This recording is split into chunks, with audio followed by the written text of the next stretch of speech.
5 ওয়াক্ত নামাজের পরে 5টি সূরার আমল করুন। আল্লাহ পাক রব্বুল আলামিন আপনাকে বিভিন্ন বিপদ আপদ থেকে হেফাজত করবেন, অভাব আল্লাহ পাক রব্বুল আলামিন দূর করে দিবেন এবং কিয়ামতের ময়দানে হাউজে কাউসারের ঠান্ডা পানি আপনাকে পান করাবেন।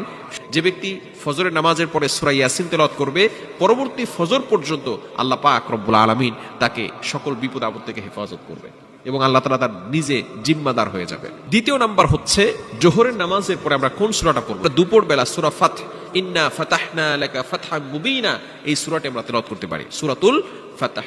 তৃতীয় নাম্বার হচ্ছে আসরের নামাজের পরে আমরা সূরা নাবা তেলাওয়াত করব। যে ব্যক্তি সূরা নাবা তেলাওয়াত করবে, in the day of judgement, কিয়ামতের ময়দানে আল্লাহ পাক রব্বুল আলামিন তাকে হাউজে কাউসারের পানি পান করার ব্যবস্থা করে দিবেন। 4 নাম্বার মাগরিবের নামাজের পরে বাইহাকি শরীফের হাদিস এসেছে সূরা ওয়াকিয়া তেলাওয়াত করতে হবে। 5 নাম্বার এশার নামাজের পরে সূরা মুলকের আমল, আমরা অনেকেই জানি এটা প্রসিদ্ধ হাদিস। যে ব্যক্তি এশার নামাজ